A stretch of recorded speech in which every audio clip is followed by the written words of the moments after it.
GW6BWX, GW8AGI calling for a QSO. Good evening, Brad. GW8AGI, GW6BWX. Very good evening to you, Bob. Hi, Brian. Where the heck have you been for the last few weeks? Long time no matter. Oh, I've been here and there. More here than there.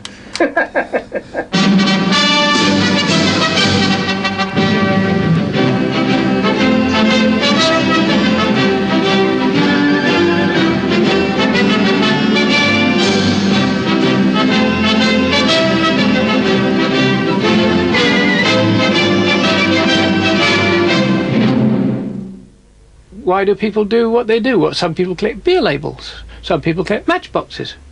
We generate pictures. And one of the major reasons for doing that is the old adage that one picture's worth 1,000 words.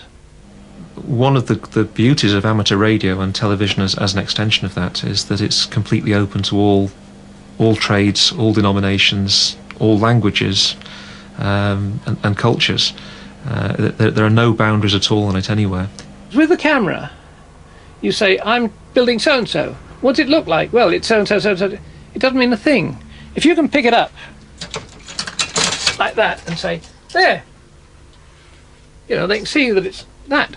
Although there is the commonality between the people that we've all had to sit an exam, that exam is actually quite simple. So it doesn't mean that you get very specialised particle physics, experts all involved in it. Anybody can get involved and does. Well, here in Wales, the British Amateur Television Club has some 70 members. The mountains do have their advantages and disadvantages. As TV signals can only go in a straight line, it's not a lot of help when you're in the valley. But if you're prepared to slog all the way to the top of the mountain with your gear, signals can be sent anything up to 175 kilometres or more. It's a bug. Oh yes, definitely. You ask the wife. I've never been interested in any of it at all. I don't understand it, so it's very difficult then to become really interested.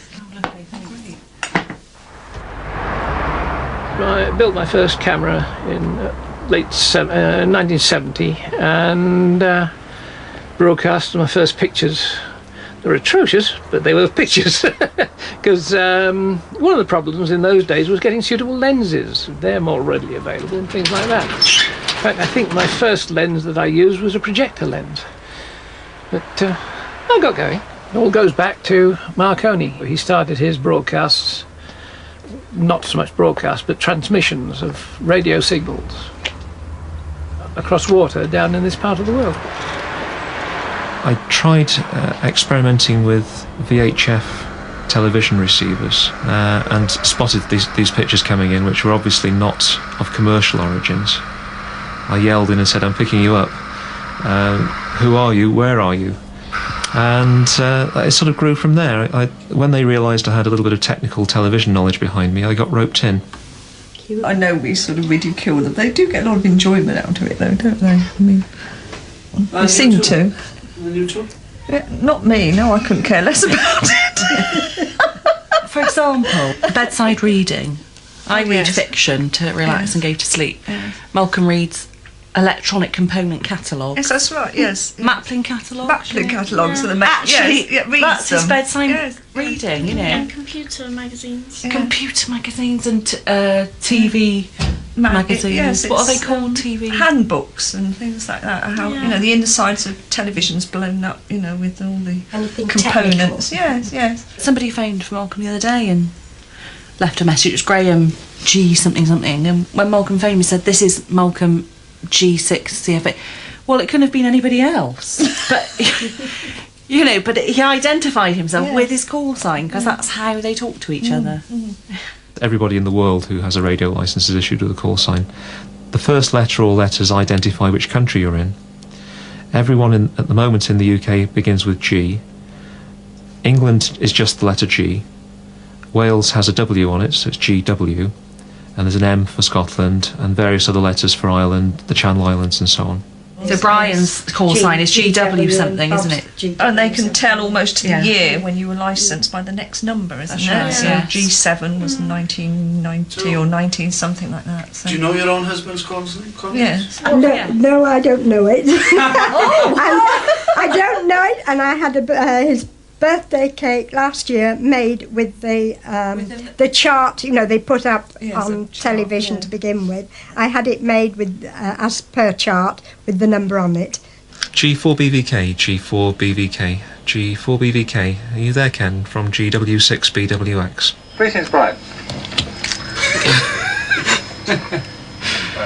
That's very pretty. Thank you very much. We've got black and white. I'm being vacated. Right. Okay. That was the 5-minute warning, was it? You're arrested for assaulting an officer. All right. Okay. Well. Excuse me about this.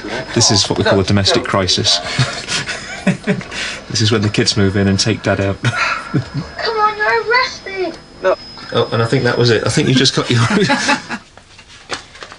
The British Amateur Television Club, the BATC, it's an organisation which is for anybody who's interested in television, whether it's broadcasting or production, and we cover the whole field of anything to do with broadcasting.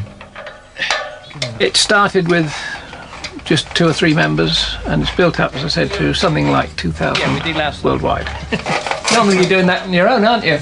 Yeah, that's right. Yeah, I've heard the screams when you fall off, and I'm a mile away. Well, it's better this way because I get a soft landing if I slide down. I knew why you'd asked me to come up. I knew there was a very good reason. Managed to get your spiders out. This is my brush for getting rid of spiders. Gives a little warning to move home.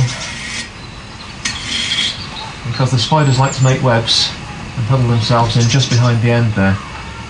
And when they do, they absorb the signal and we end up with cooked spiders instead of television pictures. When satellite dishes first came out, most people had a nice little dish on the wall of the house, like most people do, but we didn't. We had this enormous dish in the back garden, and we had to get some special instrument to make sure that it tracked across because it moved. The dish actually moved like Jodrell Bank, and it was on railway track because it was so heavy. And if you were out gardening and you were unaware that he was in his shack pressing buttons, you could actually get severely knocked on the head with it. They have these big get-togethers where all the traders and that have their stalls. And I go, and I know some women go, but mostly it is men with their little rucksacks on their back and holdalls to gather their loot in when they go and around. they're really excited if they find something that's a bargain. Yes. Well, to me, the most exciting stand is the hot dog stand. It's a sort of giant car boot sale and get together for people. People get to spend half the time nattering to each other and the other half the time buying things. Yeah.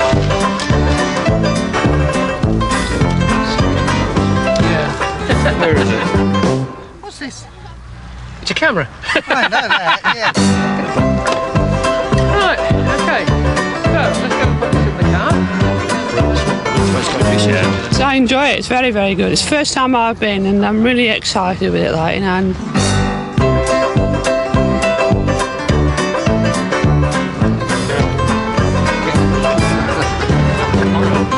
make me an offer I can't refuse. 25. There you go. Sold.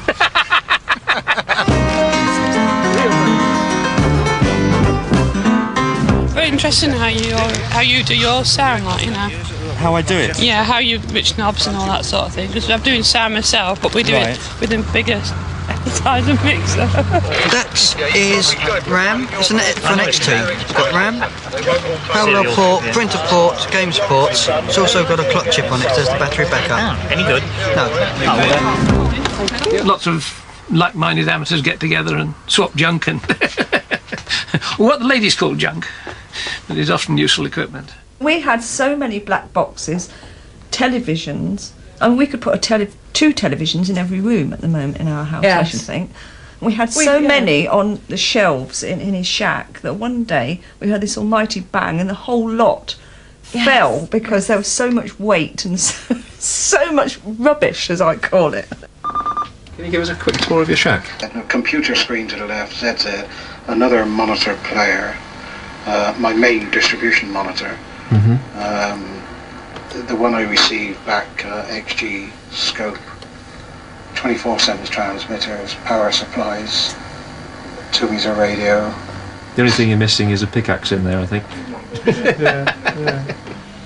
Good luck with the slow scan and the link across the water anyway, so alright? Yeah, thank you.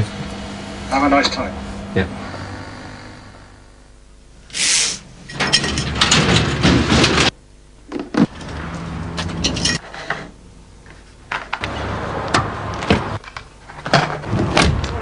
Morning, how you doing?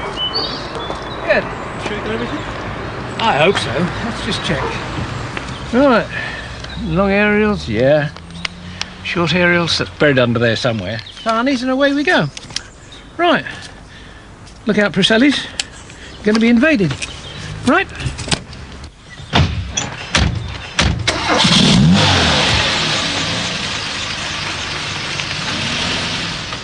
Wait, Bob, you've forgotten your sandwiches.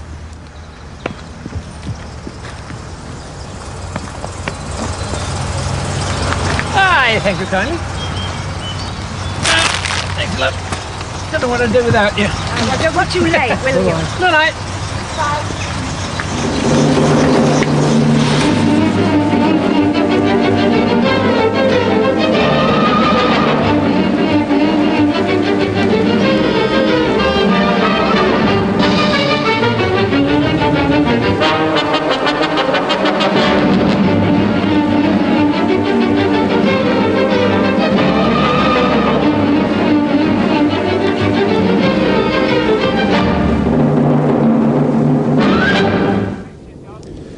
Right, what we're trying to achieve today is a link using 2 of the different bands that we use for television, right from where we are on the Preseli Mountains at the moment, way up to the Anglesey repeater group, who have set themselves up on a similar sort of spot looking down. So I'm not sure what the exact distance is, but it's quite a long way.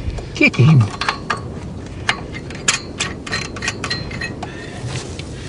Otherwise, that's to go on there as well. GW3JWA, GW8AGI.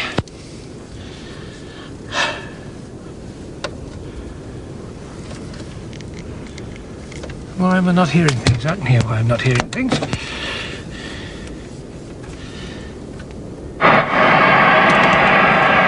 that? GW3JWA, GW8AGI, mobile. GW8ZP portable, he'll be with you in just 1 second. Morning, Bob. No, afternoon, Bob. Okay, I'm just setting up shop. Things are coming along reasonably well. I thought I'd keep you informed. GW8AGI. Yes, Bob. Yeah, we're having a little bit of problem with my monitor at this end, as is always the case. But I'm about to borrow a monitor from the camera crew. All right. I'll make a run then.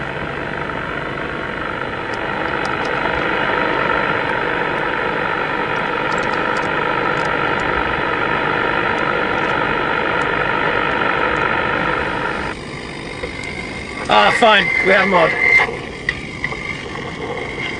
Yes, okay, sorry about that. We had a slight little problem with the camera there.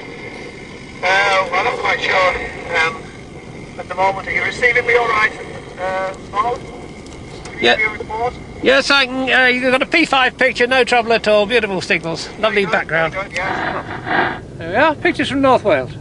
Just look at that bit of colour bar on there. Me and my t-shirt. I couldn't resist the opportunity to advertise myself. What the camera? Hang on a minute.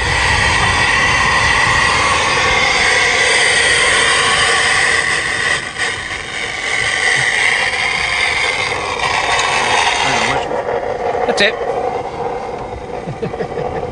There's a slight catastrophe. The aerials blew over. Okay, what we've actually managed to achieve is not only a contact in both the bands, we've achieved a contact to the other end on both the bands that we've been transmitting and receiving on, but we've even been so successful that we've managed to turn the signal around and send it back again. I don't know what the locals are going to make of all this, but it'll no doubt give them something to discuss in the pub tonight. They probably think we're Russian spies. spies or up to no good or whatever, or transmitting secret messages across the wire. They couldn't just say, what are you up to, mister? Yeah, right. Sorry, John. No, I was just going to say that when you look at all the stuff that's around here, it must be a big crackers, I think. Well, adventurous. Yeah, not Yeah, I can see your glorious countryside up there in North Wales. And you've got stuff that's a bit closer, better camera range than ours. We're on the very top of the saddle here. We're going to try and do exactly the same thing again now, but instead of doing it from up on the mountain top, we're going to go right down to sea level to test out a theory about radio waves bouncing across a layer of water that occurs just above the sea level. Well, the object of the exercise today was successful. We managed to get signals from North Wales to South Wales and back again.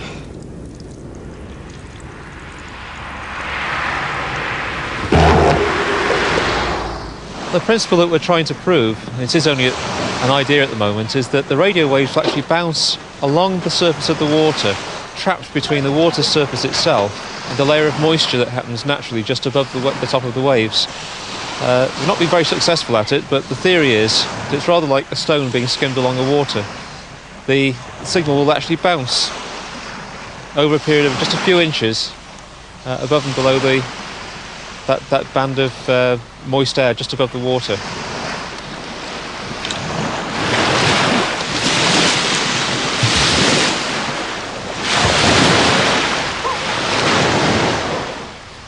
It's not working at all at the moment, unfortunately.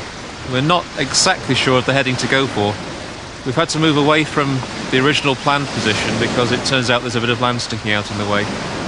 We've tried receiving signals with no success at all. We're just trying to send some back at the moment. Do you feel like Marconi? No, I feel cold. Why is that? No, Marconi was at the early cutting edge of electronics, or radio as it was in those days. We're just using applied techniques. Take it off pause.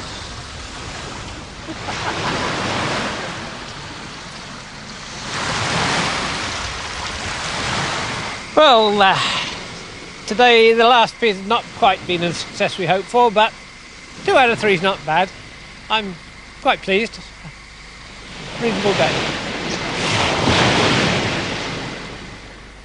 Malcolm's got an actual Morse code key next to his bed. In fact, somebody gave him a new Morse code key for Christmas or something, really. Anyway, he was really excited. It's a new Morse code key, and it's next to the bed, and he'll reach across and tap something, I think when he's in a particularly good mood, he'll have a little tap, and I'll even do it on the horn of the car, we'll be driving along, and he'll tap the horn of the car, and I'll say, what was that? And he said, oh, just, whatever. Yeah. Somebody's name in Morse code, just practicing, just keeping up the speed.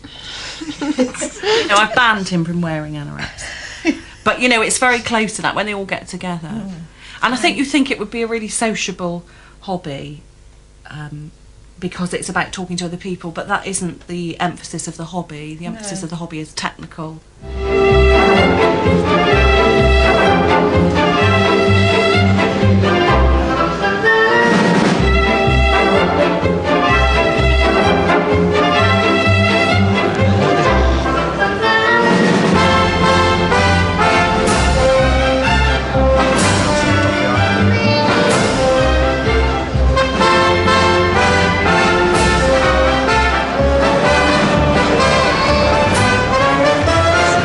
405, which is the original standard that the BBC used for the first high-definition television.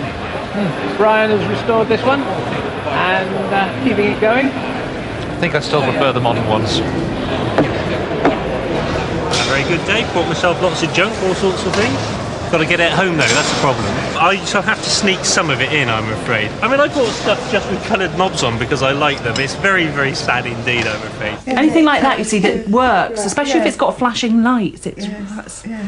They are works of wonder. They just stared out at me and said, buy me, £1.50, and I bought them. Oh, there's always money available to buy what I call rubbish, But electronic if rubbish. I want something, there's never any money. we're really poor except for the TVs and the radios, and that's probably thousands of pounds worth of equipment up in the spare room. But apart from that, we're really poor. If you see this big grey cloud type of appearing over Bristol, you'll know I'm in trouble. Biggest expense is usually the camera. They are, if you buy a new one, a camcorder's around between go up from £500 upwards. Oops. Though you can you can pick them up cheaper than that. The first thing I would suggest to somebody who wanted to become an amateur would be to look out a local radio club. There are clubs almost all over the place. In this particular area, we have one in Newport, one in Cardiff, there's one in Chepstow, several in Bristol. They're dotted around all over the place. By and large, we're a friendly sort of people. Let's face it, we communicate with each other on television, so we don't mind communicating face to face as well. Bristol Repeater Group, the ZZ Boys, do organise a social evening, and the usual jolly evening, wine, cheese and things of that ilk, mince pies and natter, occasionally auctions and things like that, raising money for the club. They try to say that it's all for the wives' benefits that they have these social things, but really and truly it's not, you know, it's all technical when you get there. Wives come along. I think sometimes they get there to bitch about their husbands, but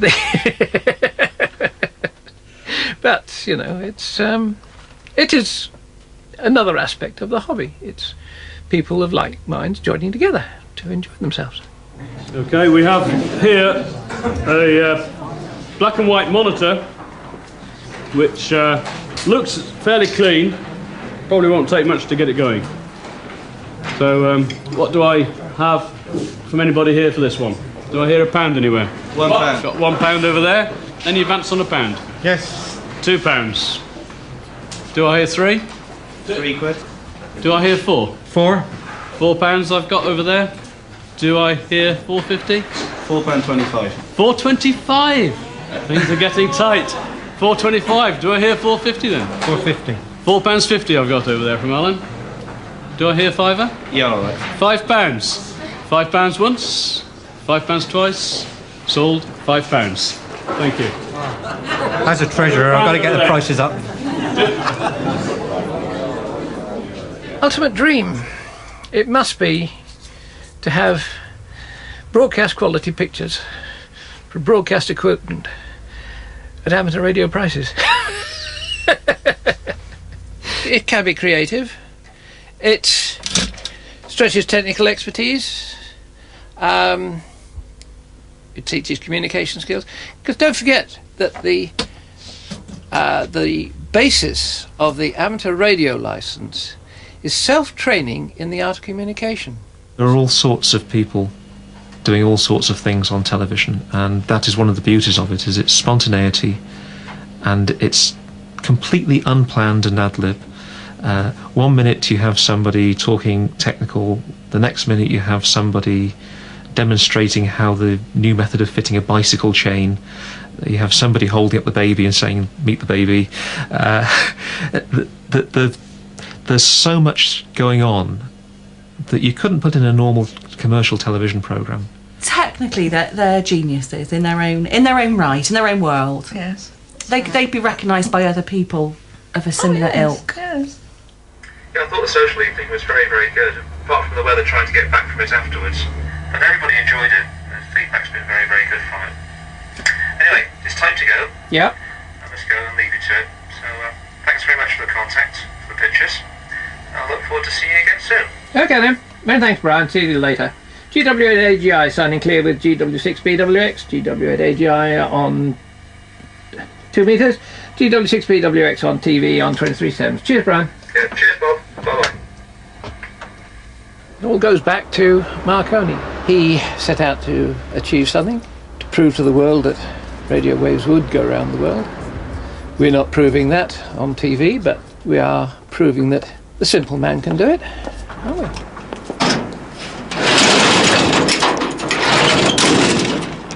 I would love to have met him, and love to meet him today, so we can see what uses are made of his original ideas. My ultimate dream would be a television link between here, and somewhere that wasn't on Earth. The kick would be getting the distance.